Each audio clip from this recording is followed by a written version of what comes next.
TCR ప్రేక్షకులకు, అలాగే group 1, group 2 మరియు ఇతర పోటీ పరీక్షలకు సిద్ధమవుతున్నటువంటి తెలంగాణ యువతీ యువకులందరికీ కూడా టీసీఆర్ తరపున శుభాకాంక్షలు.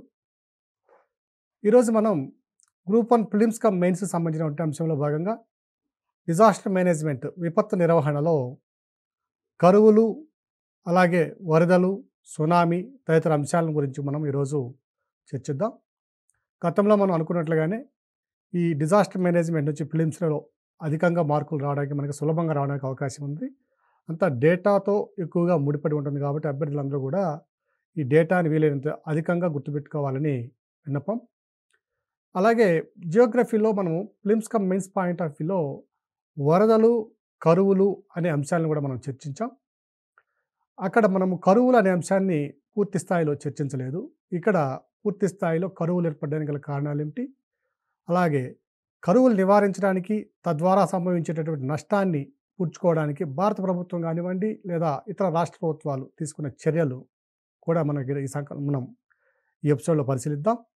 మొట్టమొదట కరువు అనే అంశాన్ని కనుక మనం పరిశీలించినట్లయితే, కరువు అనేది ఏదైనా ఒక భౌగోళిక ప్రాంతం, నిర్దిష్ట భౌగోళిక ప్రాంతానికి సంబంధించినటువంటి అంశము, లేదా కొన్ని సందర్భాలలో కొన్ని రాష్ట్రాలు కావచ్చు, దేశం మొత్తం మీద కూడా ఈ విపత్తు అనేది, ఈ వైపరీత్యం అనేది సంభవించడానికి అవకాశం ఉన్నటువంటి అంశం. ఏదైనా నిర్దిష్ట భౌగోళిక ప్రాంతంలో సాధారణ వర్షపాతం కన్నా కూడా వర్షపాతంలో తగ్గుదల సంభవించి అటు ఆవరణ వ్యవస్థలు కొంతమేర ప్రభావితం అవుతూ, అలాగే మానవ కార్యకలాపాలు ఏవైతే ఉన్నాయో, వ్యవసాయము, అలాగే పరిశ్రమలు, అలాగే మానవునికి అవసరమైన తాగునీరు, వీటన్నింటిలో కనుక కొరత కనుక ఏర్పడినట్లయితే మనం దీన్ని కరువుగా మనం నిర్వచించుకోవచ్చు. అంటే సాగునీటికి మరియు త్రాగునీటికి కొరతతో పాటు పర్యావరణ వ్యవస్థలో ఉన్నటువంటి వ్యవస్థల మధ్య కొంత సంతులనము అనేది దెబ్బతినడం కూడా మనకి దీంట్లో ప్రధాన అంశంగా భావించవచ్చు. అలాగే భూమి యొక్క పై పొర ఏదైతే ఉన్నదో ఆ పొరలో కనుక తేమ శాతం తగ్గితే, అంటే తేమ సూచి అనేది ఒకటి ఉంటుంది. ఆ తేమ సూచి కనుక తగ్గినట్లయితే ఏమవుతుందంటే, మనకి ఆవరణ వ్యవస్థలు అంటే ఉదాహరణకు ఒక అటవీ వ్యవస్థ కానివ్వండి, లేదా ఒక గడ్డి భూముల వ్యవస్థ కానివ్వండి, వీటి తీసుకుంటే వీటిలో భూమిలో ఉన్నటువంటి తేమ శాతము మీదనే ఆ ప్రాంతంలో ఉన్నటువంటి జన్యు వైవిధ్యము, జీవ వైవిధ్యం అంతా కూడా ఆధారపడి ఉంటుంది.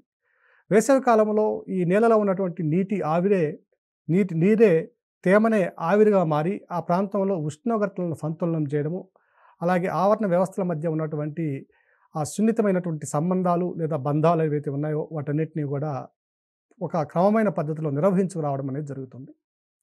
సో ఎప్పుడైతే ఈ గాలిలోనూ నీటి ఆవిరి తగ్గిపోవడం, అలాగే నేలలో ఉన్నటువంటి తేమ శాతం కూడా తగ్గినట్లయితే, ఆ తేమ శాతం తగ్గడం వల్ల వృక్షాలు కూడా సరైనటువంటి నీటి వ్యవస్థను పొందలేక వాటి యొక్క వృద్ధిలో కానీ, లేదా వాటి యొక్క పెరుగుదలలో కానీ కొంతమేర తగ్గుదల సంభవించి అవి కొంతమేర ప్రభావితం కావచ్చు, లేదా మరణించడం వంటి పరిస్థితి కూడా ఏర్పడినట్లయితే దీన్ని కరువుగా మనం ప్రకటించుకోవచ్చు. అలాగే భారత వాతావరణ శాఖ నిర్వచనం ప్రకారంగా మనం పరిశీలించినట్లయితే ఈ కరువును 3 రకాలుగా వర్గీకరించడం జరిగింది.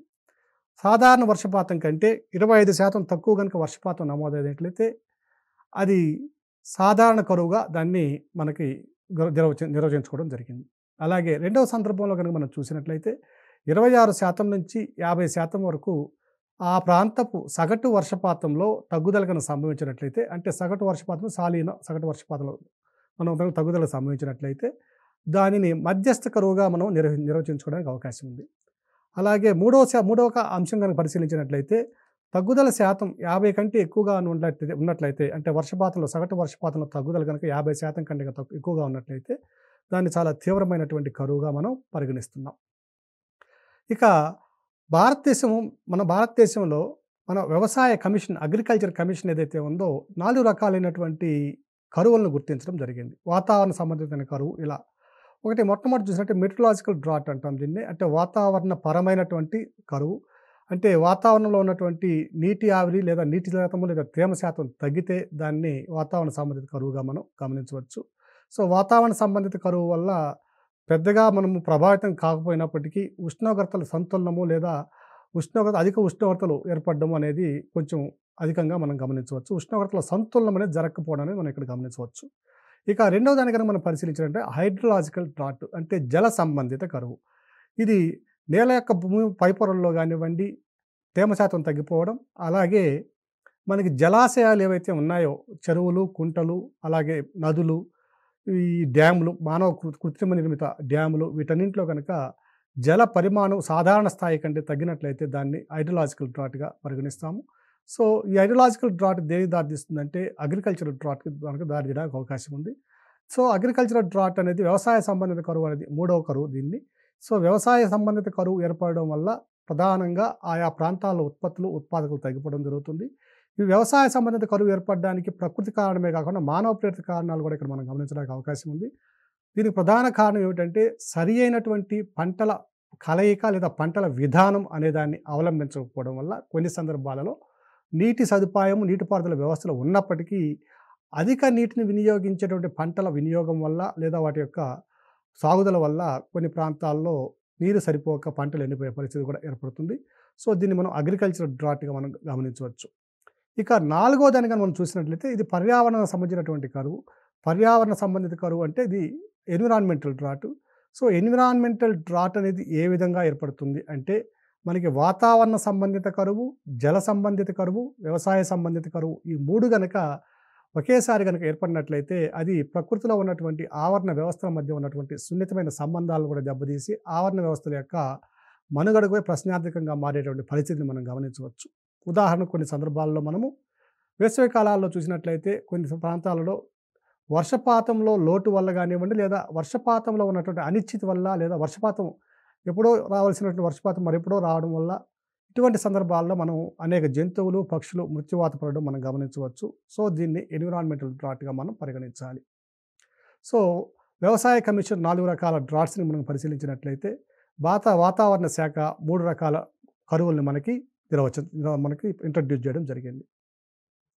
సో, మొట్టమొదటి వాతావరణ సంబంధిత కరువును కనుక మనం చూసినట్లయితే ఇది సాధారణంగా వర్షపాతంలో ఉన్నటువంటి విచలనం అధికంగా కావడం. అంటే ధనాత్మక విచలనం అయితే అధిక వర్షపాతం వస్తుంది. రుణాత్మక విచలనం అయినప్పుడు మనకు సాధారణ వర్షపాతం కన్నా కూడా తక్కువ వర్షపాతము ఉంటే, అదే లోటు వర్షపాతం కనుక ఉన్నట్లయితే అధిక విచలనం కనుక రుణాత్మక విచలనం అధికంగా ఉన్నట్లయితే ఆ సందర్భాల్లో ఏర్పడే కరువుని మనం వాతావరణ సంబంధిత కరువుగా మనం నిర్వచించుకోవచ్చు.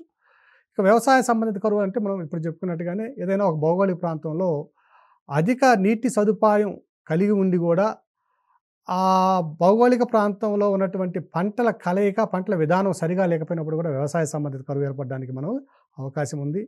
అలాగే ఒక ఎగ్జామ్షన్ కూడా ఉన్నది ఇక్కడ.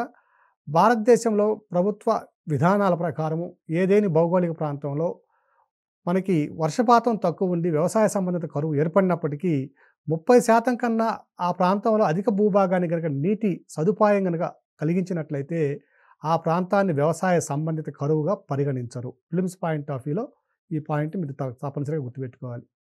ఇక భారత వాతావరణ విభాగం ప్రకారము ఏదైనా ప్రాంతంలో 50% కన్నా అధిక పంట నష్టం కనుక కలిగితే, అంటే ఈ కరువులు ఏ కరువు వల్ల అయినా కానివ్వండి, వాతావరణ సంబంధిత కరువు లేదా జల సంబంధిత కరువు లేదా మరే కరువు వల్ల కానీ అయినా కూడా ఒక 50% కన్నా కూడా అధిక పంట నష్టం కనుక మనం ఎక్కువగా సంభవించినట్లయితే ఆ ప్రాంతాన్ని భారత ప్రభుత్వం మరలా కరువు ప్రాంతంగా ప్రకటిస్తుంది.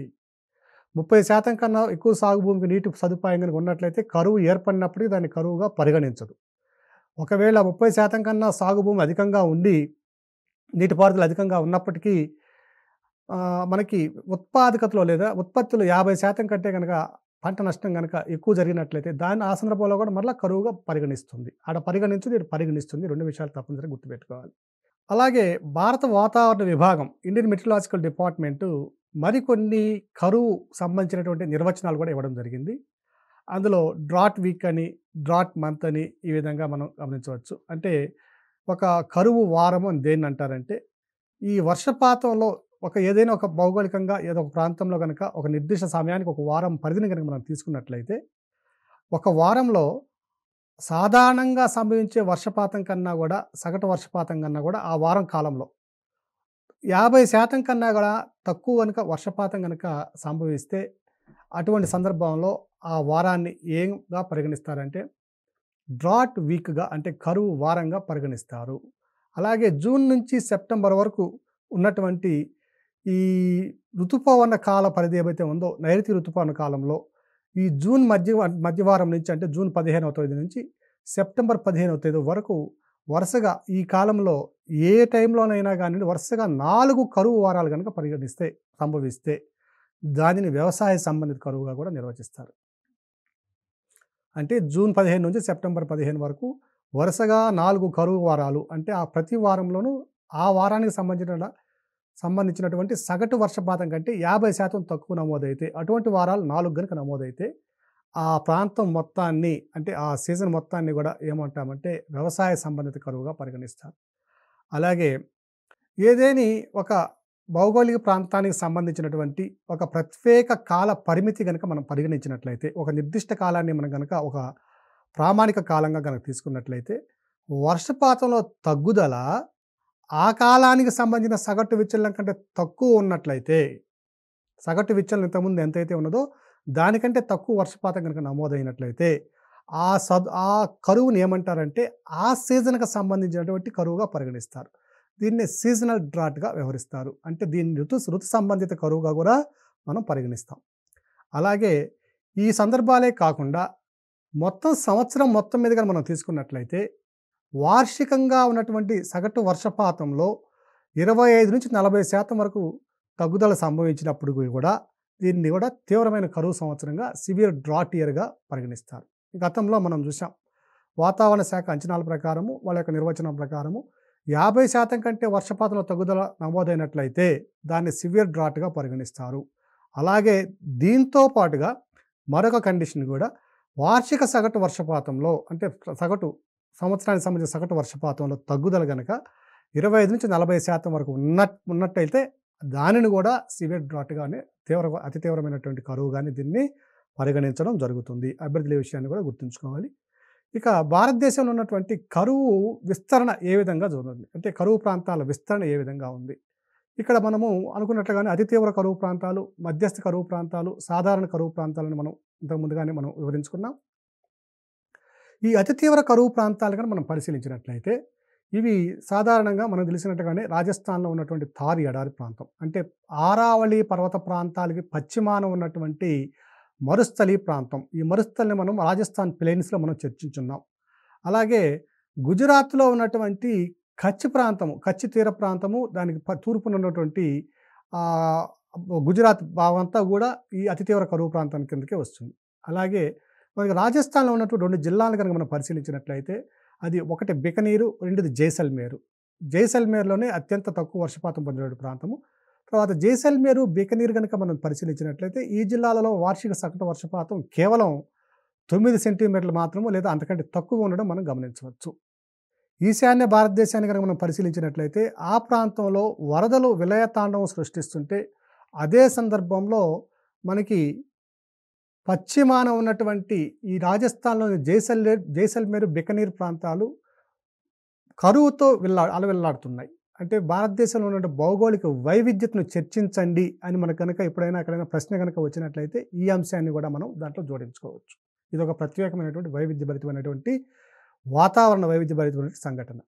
సో ఇక భారతదేశంలో ఉన్నటువంటి మధ్యస్థ కరువు ప్రాంతాలు కనుక మనం పరిశీలించినట్లయితే లేదా తీవ్ర కరువు ప్రాంతాలు కనుక మనం పరిశీలించినట్లయితే ఈ ఆరావళి పర్వతాలకి తూర్పున ఉన్నటువంటి మార్వార్ ప్లెయిన్స్, అలాగే మధ్యప్రదేశ్‌లోని బుందేల్ఖండ్ పీఠభూమి, అలాగే మహారాష్ట్రలో ఉన్నటువంటి విదర్భ, మరాఠ్వాడా ప్రాంతాలు, అలాగే పశ్చిమాన ఉన్నటువంటి ఈ ఈ దక్షిణ భారతదేశంలో చూసినట్లయితే రాయలసీమ ప్రాంతము, అలాగే కర్ణాటక పీఠభూమి, అలాగే తమిళనాడులో ఉన్నటువంటి కోయంబత్తూర్ ప్రాంతము, అలాగే జార్ఖండ్‌లో ఉన్నటువంటి దక్షిణ జార్ఖండ్ ప్రాంతము, అలాగే ఇంటీరియర్ ఒడిస్సా రీజియను ఇవన్నీ కూడా తీవ్ర కరువు ప్రాంతాలుగా మనం గమనించవచ్చు. ఈ తీవ్ర కరువు ప్రాంతాలుగా ఏర్పడడానికి గల కారణం ఏమిటంటే అక్కడ భౌగోళిక వైవిధ్యత ఈ ప్రాంతాల్లో కొన్ని ప్రాంతాల్లో వర్షపాతానికి తగ్గుదలకు కారణమవుతుంది. ఈ భౌగోళిక వైవిధ్యత గల అంశాలు ఏమిటనేవి మనము మాన్సూన్స్‌లో రెయిన్‌ఫాల్ డిస్ట్రిబ్యూషన్ వర్షపాత విస్తరణలో ఈ అంశాలన్నీ కూడా చర్చించాం. మరొకసారి అభ్యర్థులు అక్కడ కూడా ఈ విషయాన్ని మనం గమనించగలరు. ఇక మధ్యస్థ కరువు ప్రాంతాలు కనుక చూసినట్లయితే ఇవంతా కూడా ఉత్తరప్రదేశ్‌లో ఉన్నటువంటి దక్షిణ భాగంలో ఉన్నటువంటి జిల్లాలు అంటే మనకి మధ్యప్రదేశ్‌కి, ఉత్తరప్రదేశ్‌కి ఉన్న బోర్డర్ రీజియన్స్, అలాగే మనకి మహారాష్ట్రలో ఉన్నటువంటి పశ్చిమ కనుమల ప్రాంతము లేదా కొంకణ్ తీర ప్రాంతం కాకుండా మహారాష్ట్రలో మనం తూర్పుకు వెళ్ళే కొద్దీ మళ్ళా వర్షపాతం క్రమంగా తగ్గిపోతుంది. దీనికి గల ప్రధాన కారణం మనం చూసినట్లయితే రెయిన్ షాడో రీజియన్ కావడం. ఇది అంటే వర్షఛాయా ప్రాంతం కావడం వల్ల క్రమంగా వర్షపాతంలో తగ్గుదల ఇక్కడ తీవ్ర కరువు ప్రాంతాలు లేదా మధ్యస్థ కరువు ప్రాంతాలు ఏర్పడడానికి అవకాశం ఏర్పడింది. అలాగే రాజస్థాన్‌లో ఉన్నటువంటి ఇంతకుముందు చెప్పినటువంటి ప్రదేశాలు కాకుండా మిగిలిన ప్రాంతం అంతా కూడా ఇది తీవ్ర కరువు ప్రాంతంగానే మనం లేదా మధ్యస్థ కరువు ప్రాంతంగానే మనం పరిగణించాలి. అలాగే తమిళనాడులో ఉన్నటువంటి మన కోయంబత్తూరు మనకి అలాగే రామనాథపురము, విల్లుపురము ఈ జిల్లాల్లో కూడా మనము మధ్యస్థ కరువు ప్రాంతాలను మనం గమనించవచ్చు. ఇక కరువు సంభవించడానికి గల కారణాలు గనుక మనం పరిశీలించినట్లయితే ఇవన్నీ కూడా మనకి మొదట్లో చెప్పుకున్నట్టుగానే జియోగ్రఫీలో మనకి మెయిన్స్ పాయింట్ ఆఫ్ వ్యూలో రావడానికి అవకాశం ఉన్న ప్రశ్న. ఇది ప్రశ్నని ఎటువంటి సందర్భంలో ఎట్లా అడిగినా కూడా మనం ఇక్కడ దీనికి సంబంధించిన ఆన్సర్ అంతా కూడా డిస్కస్ చేస్తున్నాము. మీరు ఆ ప్రశ్నకు తగినట్టుగా మీరు స్పందించవలసి ఉంటుంది. కరువు సంభవించడానికి గల కారణాలు కనుక మనం పరిశీలించినట్లయితే మొట్టమొదటి భారతదేశంలో కరువులు ఏర్పడడానికి ప్రధాన కారణము ఋతుపవనాలు అనేది ప్రధాన కారణం. మనకి ప్రపంచవ్యాప్తంగా చూసుకున్నట్లయితే భారతదేశంలో సగటు వర్షపాతం సంవత్సరంలో దాదాపుగా 117 సెంటీమీటర్లు అంటే 1170 మిల్లీమీటర్ల సగటు వర్షపాతం పొందుతున్నాం. ప్రపంచం యొక్క సగటు వర్షపాతం చూసినట్లయితే కేవలం 104 సెంటీమీటర్లు. కానీ భారతదేశంలో సగటు వర్షపాతం ప్రపంచ సగటు వర్షపాతం కంటే చాలా అధికంగా ఉండడం కూడా మనం గమనించాలి. ఇక్కడ ఇలా అధికంగా ప్రపంచవ్యాప్తంగా అత్యధిక సగటు వర్షపాతం పొందిన దేశం అయినప్పటికీ కూడా ఈ ప్రాంతంలో కరువులు అనేవి ఒక సాధారణ అంశంగా మనం పరిగణించాలి. దీనికి గల ప్రధాన కారణం ఏమిటంటే ఈ వర్షపాతం కేవలం 4 నెలలు మాత్రమే, జూన్ మాసం నుంచి మనకి సెప్టెంబర్ మాసం వరకు మాత్రమే ఈ నైరుతి ఋతుపవనాల ప్రభావం ఉండడం వల్ల వచ్చినటువంటి వర్షపాతం అంతా కూడా సంవత్సరంలో 12 నెలల్లో 4 నెలల్లోనే సంభవిస్తుంది. మిగిలిన సందర్భాల్లో వర్షపాతంలో చాలా తక్కువ వర్షపాతం ఉండడం వల్ల మనకు వేసవి కాలంలో ఈ కరువును ఏర్పడడానికి ఎదుర్కోవడానికి అవకాశం ఉన్నటువంటి సందర్భం ఇది. అలాగే కొన్ని సందర్భాల్లో ఋతుపవనాల ద్వారా వచ్చే వర్షపాతం అధికంగా ఉండడం, మరికొన్ని సందర్భాల్లో తక్కువగా ఉండడం. అంటే ఋతుపవనాల్లో అనిశ్చితి, పాజిటివ్ డీవియేషన్ ఉండొచ్చు లేదా నెగటివ్ డీవియేషన్ ఉండొచ్చు. అంటే ధనాత్మక లేదా రుణాత్మక విచలనాల వల్ల, రుణాత్మక విచలనం ఉన్నప్పుడు మనకు కరువుగా ఏర్పడుతున్నాం, ధనాత్మక విచలనం కనుక వరదలకు కారణమవుతున్నాయి అవి. మరొక అంశాన్ని కనుక మనం పరిశీలించినట్లయితే భారతదేశంలో ఉన్నటువంటి నదీ వ్యవస్థల్లో ఉన్నటువంటి నీటిని మనం ఇప్పటికీ కూడా పూర్తి స్థాయిలో సక్రమంగా మనం నిలువ చేసుకొని ఉపయోగించుకోలేకపోవడం కూడా ప్రధాన కారణంగా మనం గమనించాలి.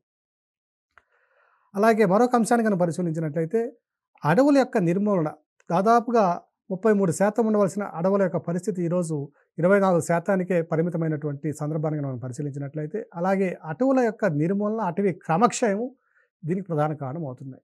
అడవుల్లో కురిసినటువంటి వర్షాల వల్ల అటవీ వనరులు కనుక పూర్తి స్థాయిలో కనుక అభివృద్ధి చెంది ఉన్నట్లయితే ఆ నీరు మనకి ఇంటర్నల్ సీపేజ్ కింద అంటే భూమిలోకి ఇంకిపోవడం ద్వారా మనకి భూగర్భ జలాల యొక్క పరిమాణం పెరగడము, అలాగే మనకి కొంత మేర వరదల సంబంధించడానికి కూడా తగ్గుదల కావడానికి కూడా అనేక సందర్భాల్లో మనకి అవకాశాలు ఉన్నాయి.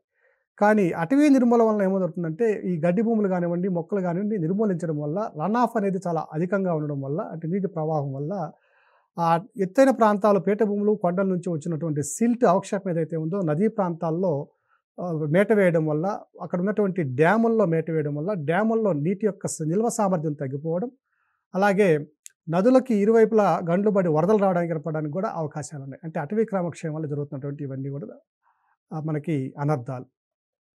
ఇంత ముందుగానే మనం చర్చించుకున్నట్లుగా వ్యవసాయంలో ఉన్నటువంటి సాంకేతిక లేదా శాస్త్రీయ సాంకేతికతను పూర్తి స్థాయిలో ఇప్పటికి కూడా భారతదేశంలో ఉన్నటువంటి వ్యవసాయ భూముల్లో ప్రవేశపెట్టకపోవడం, అందుకు ఒక ఉదాహరణగా మనం పరిశీలించినట్లయితే సరైన పంటల విధానాన్ని మనం ఇప్పటికి కూడా చాలా సందర్భాల్లో అనుసరించలేకపోవడం.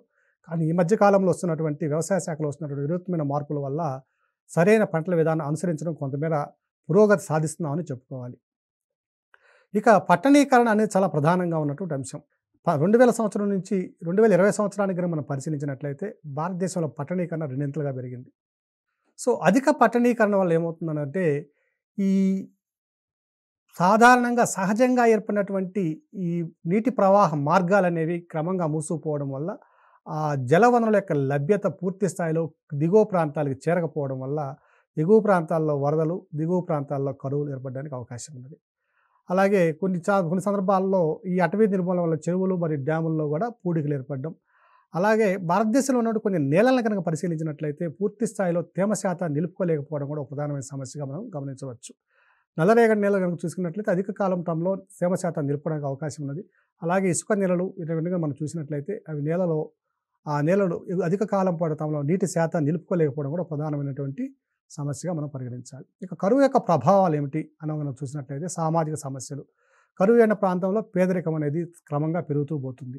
ఈ పేదరిక తీవ్రత పెరుగుదల వల్ల ఏమవుతుందంటే క్రమంగా సరైనటువంటి పోషకాహార లేమి వల్ల పోషకాహారం లభించకపోవడం వల్ల అటు పిల్లల్లోనూ, అలాగే ఇటు గర్భిణీలు, బాలింతలు, అలాగే కొంతమంది అధిక వయసు ఉన్న వారిలో పోషకాల లేమి అని పెరగడం, దాని ద్వారా అనేక వ్యాధులకు గురి కావడం మనం జరుగుతుంది. పేదరికం వల్ల అనేక సందర్భాల్లో సామాజిక సమస్యల్లో భాగంగా దొంగతనాలు పెరగడం, క్రైమ్ రేట్ పెరగడం, ఇవన్నీ జరగడానికి మనకి నేర ప్రవృత్తి అనేది క్రమంగా పెరగడానికి అవకాశం ఉంది. అలాగే ఎప్పుడైతే పేదరికంలో ఉన్నటువంటి ప్రజలకు సరైనటువంటి సదుపాయాలు ప్రభుత్వం అందించడంలో విఫలమవుతుందో, ఆ సందర్భాల్లో ప్రభుత్వాల మీద తిరుగుబాటు జరగడానికి అనేక సందర్భాల్లో మనం ఈ అంశాలను కూడా మనం గమనిస్తున్నాం. సో, భారతదేశంలో ఉన్నటువంటి వలసవాద పాలనలో జరిగినటువంటి విప్లవాలు కూడా దీనికి ఉదాహరణగా చెప్పుకోవచ్చు.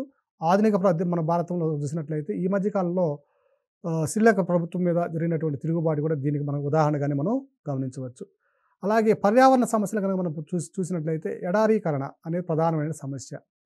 గాలిలో ఉన్నటువంటి నీటి శాతం తగ్గడం, తేమలో ఉన్నటువంటి నేలలో ఉన్నటువంటి తేమ శాతం తగ్గడం వల్ల ఆయా ప్రాంతాల్లో ఉన్నటువంటి పై వనరులు, భూపటలంలో ఉన్నటువంటి వనరులు ఏవైతే ఉన్నాయో, నేలలు ఏవైతే ఉన్నాయో అవి క్రమంగా వాటిలో ఉన్నటువంటి జిగురు మట్టి, ఇసుక రేణువులు విడిపోవడం వల్ల జిగురు మట్టి పవన క్రమక్షేమం వల్ల ఎక్కడికో విసిరివేయబడడం, అక్కడ ఇసుక అక్కడ నిలబడిపోవడం వల్ల ఎడారీకరణ ప్రధానమైన సమస్యగా మనకి మారుతుంది. ఈ సందర్భాన్ని ఇటువంటి అంశాన్ని మనం అనంతపూరు, అలాగే కర్నూలు జిల్లాల్లోనూ, అలాగే తెలంగాణలో మహబూబ్ నగర్ జిల్లాలోను, అలాగే పశ్చిమాన ఉన్నటువంటి మహారాష్ట్ర ప్రాంతాల్లోనూ మన అనేక సందర్భాల్లో ఎడారీకరణ పెరగడం అనే అంశాన్ని మనం గమనించవచ్చు.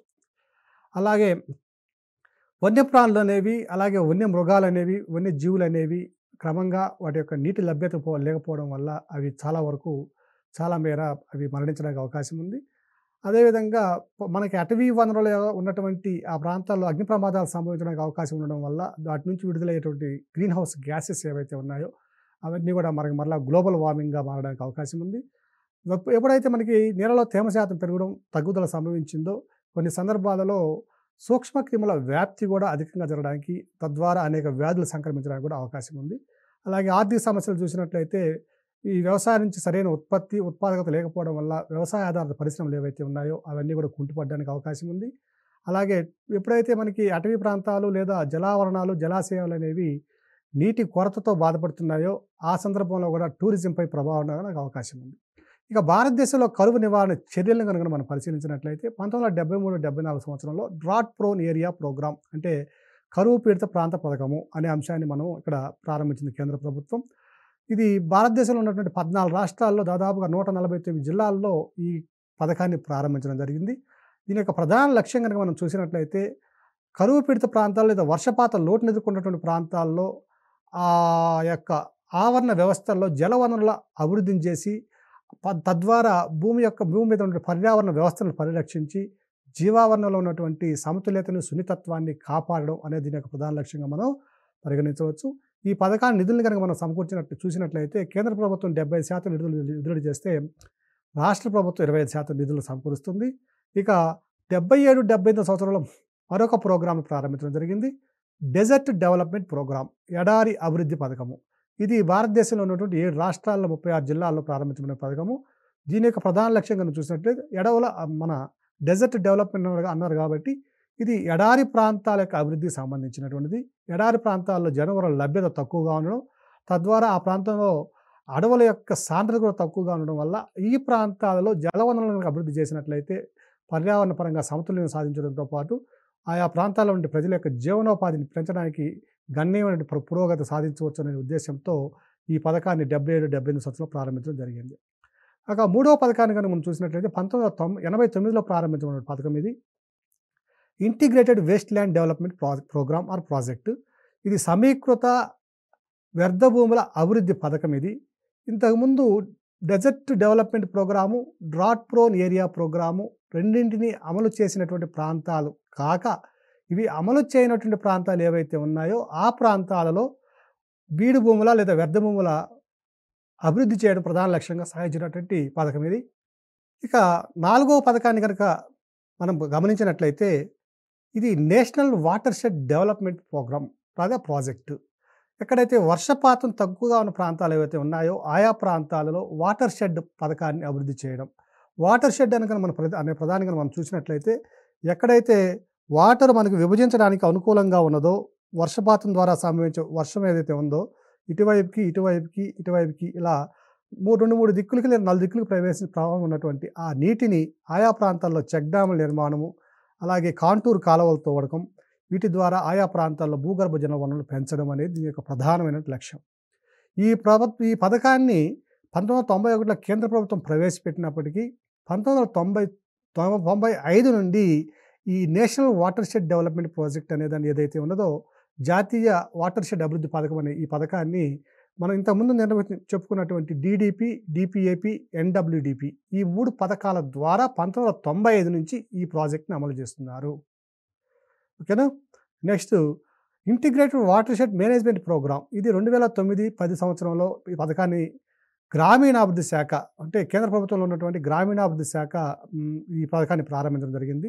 ఈ పథకం యొక్క ప్రధాన లక్ష్యం కనుక మనం చూసినట్లయితే 2027 నాటికి దాదాపుగా భారతదేశంలో ఉన్నటువంటి రెయిన్ఫెడ్ ఏరియాస్ అంటే వర్షపాతం తక్కువగా ఉన్న ప్రాంతాలు ఏవైతే ఉన్నాయో ఆయా ప్రాంతాల్లో 55 మిలియన్ హెక్టేర్లలో ఈ వాటర్ షెడ్ మేనేజ్మెంట్ ద్వారా ఆయా ప్రాంతాలలో నీటి వనరుల అభివృద్ధి, తద్వారా రైతుల యొక్క సుస్థిరాభివృద్ధిని సాధించడం అనేది ఇది యొక్క ప్రధాన లక్ష్యంగా మనం గమనించవచ్చు. అలాగే వీటితో పాటుగా 55 మిలియన్ హెక్టేర్లలో కొన్ని ప్రాంతాలలో అడవులు మరియు అటవీయేతర భూములు ఉన్నట్లయితే ఆయా ప్రాంతాల్లో కూడా నీటి వనరులను అభివృద్ధి చేసి తద్వారా సున్నితమైనటువంటి ఆవరణ వ్యవస్థల మధ్య సంబంధాలను కొనసాగించి ఇంతకుముందు ఉన్నటువంటి పూర్వ పరిస్థితికి లేదా పూర్వపు స్థితికి ఆవరణ వ్యవస్థను తీసుకురావడం దీని యొక్క ప్రధాన లక్ష్యంగా కూడా మనం గమనించవచ్చు.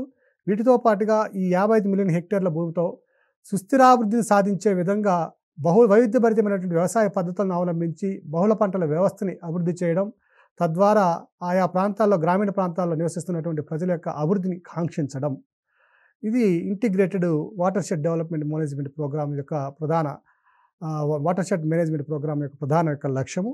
సో ఈ ప్రోగ్రామ్ కనుక మనం చూసినట్లయితే చైనా తరువాత ప్రపంచవ్యాప్తంగా ఇంత పెద్దదైన ప్రోగ్రాం నిర్వహిస్తున్న దేశం కేవలం భారతదేశమే. సో వాటర్ షెడ్ మేనేజ్మెంట్ ప్రోగ్రాంలో మొట్టమొదటి దేశం చైనా అయితే రెండవ దేశం భారతదేశంగా మనం గమనించాలి. అలాగే 2017 నుంచి ఈ ఇంటిగ్రేటెడ్ వాటర్ షెడ్ మేనేజ్మెంట్ ప్రోగ్రామ్ని ఫార్మ్ వాటర్ మేనేజ్మెంట్ స్కీము మరియు యాక్సిలరేటెడ్ ఇరిగేషన్ బెనిఫిట్ ప్రోగ్రామ్ను ఈ అన్నింటినీ కూడా ఏం చేశారంటే ప్రధానమంత్రి కృషి సంచాయ్ యోజన పథకంలో విలీనం చేశారు. ఈ ప్రధానమంత్రి కృషి సంచాయ్ యోజన పథకంలో ప్రధాన లక్ష్యం ఏమిటంటే గ్రామీణ ప్రాంతాల్లో ఉండే ప్రజల యొక్క పర్యవేక్షణలో వాళ్ళ యొక్క పార్టిసిపేషన్తో వాళ్ళ యొక్క నిర్ణయాలకు అనుగుణంగా ఈ పథకాన్ని అవలంబిస్తున్నారు. అలాగే క్రైసిస్ మేనేజ్మెంట్ ప్లాన్ అనే ఒక పథకాన్ని 2015 సంవత్సరంలో ప్రారంభించారు. ఇది 2002 సంవత్సరం నుంచి మనకి అత్యంత తీవ్రమైన కరువు ఏర్పడిన సంవత్సరం నుంచి ఏర్పరిచిన ఈ సంవత్సరం నుంచి నేర్చుకున్న గుణపాఠం ద్వారా ఈ ప్రోగ్రామ్ని ప్రారంభించడం జరిగింది. దీనిని జాతీయ విపత్తు నివారణ అథారిటీకి ఈ ప్రోగ్రామ్ని బదలాయించి ఈ జాతీయ విపత్తు నివారణ అథారిటీ ద్వారా భారతదేశంలో కరువును ఎదుర్కొనేందుకు ఒక సమగ్రమైనటువంటి 4 ప్రణాళికలతో 4 సూత్రాలతో ఈ పథకాన్ని అమలు చేస్తున్నారు. 2015 నుంచి అమలు చేస్తున్నారు. దీన్ని కరువు ప్రాంతాల్లో గ్రామీణ ఉపాధి హామీ ద్వారా తక్షణంగా ఉపాధిని కల్పించడం, అలాగే కరువు పీడిత ప్రాంతంలో కరువు సంభవించినప్పుడు ఆయా ప్రాంతాల్లో ఉన్నటువంటి లైవ్ స్టాక్కి పశుగ్రాసము మరియు మిగిలిన మినరల్స్ అందుబాటు చేయడము, నీటి వనరులను పెంచడము, చెక్ డ్యాములు తదితర పథకాల ద్వారా భూగర్భ జలాల వనరులను పెంచడము, అలాగే ఆయా రాష్ట్రాలని కేంద్ర ప్రభుత్వం తీసుకున్నటువంటి నిర్ణయాలకు అనుగుణంగా వ్యవసాయ రుణాలను రీషెడ్యూల్ చేయడము, వీలైతే రుణాలను మాఫీ చేయడము లేదా రుణ పరిమితిని పెంచడము, లేని సందర్భంలో కొంతమేర వడ్డీలను తగ్గించడము, ఇవన్నీ కూడా దీంట్లో ఉన్నటువంటి అంశాలు. ఇక భారతదేశంలో ఉన్నటువంటి కరువు తీరుని కనుక మనం పరిశీలించినట్టే మొత్తం భౌగోళిక వైశాల్యంలో 65% కరువు సంబంధించిన అవకాశం ఉన్నటువంటి ప్రాంతము. అలాగే సగటున భారతదేశంలో 50,000 మంది ప్రజలు ప్రతి సంవత్సరం కరువు బారిన పడి ప్రభావితం అవుతున్నారు. దేశవ్యాప్తంగా 99 జిల్లాలు కరువు బారిన పడుతున్నటువంటి జిల్లాలు. అలాగే 2001 రాష్ట్రంలో అత్యధికంగా 8 రాష్ట్రాలు తీవ్రమైన కరువును ఎదుర్కొంటే 2003 సంవత్సరంలో రాజస్థాన్ వరుసగా 4వ సంవత్సరం కూడా కరువును ఎదుర్కొని చాలా గణనీయమైనటువంటి ప్రభావాన్ని ఎదుర్కొన్నది. అలాగే ఈ గ్రే జోను, డార్క్ జోన్లు కూడా మనం ఇక్కడ గమనించవచ్చు. 30% భారత భూభాగం ఇప్పటికీ గ్రే జోన్గా గుర్తించబడింది. అంటే ఆ ప్రాంతాల్లో నీటి యొక్క అంతర్గత సంశ్లేషణం అంటే గ్రౌండ్ వాటర్ ఇంకడము, నీళ్ళలోకి నీరు ఇంకడం అనేది పూర్తిగా ఆగిపోయినటువంటి పరిస్థితి. అలాగే 4% భూభాగంగా చూసినట్లయితే ఇది డార్క్ జోన్గా గుర్తించబడింది. అంటే ఈ ప్రాంతంలో ఇక ఎటువంటి మానవ హ్యాబిటేషన్స్ ఆవాసాలు నిర్మించుకోవడానికి అవకాశం లేనటువంటి ప్రాంతం ఇది. సో రాజస్థాన్‌లో ఉండే సరిస్కా జోన్ ప్రాంతము, ఈ డార్క్ జోన్‌లో ఉన్నటువంటి ప్రాంతము. అలాగే తీవ్రమైన కరువు ప్రాంతాలుగా మనం పరిశీలించినట్లే 1918 సంవత్సరంలో ఏర్పడిన కరువు చాలా తీవ్రమైన కరువు 70% తీవ్రతతో, దాని తర్వాత 1899 సంవత్సరం, దాని తర్వాత 1877 సంవత్సరం. ఇవి కూడా ఈ 3 అత్యంత తీవ్రమైన కరువు సంవత్సరాలుగా మనం గమనించాలి.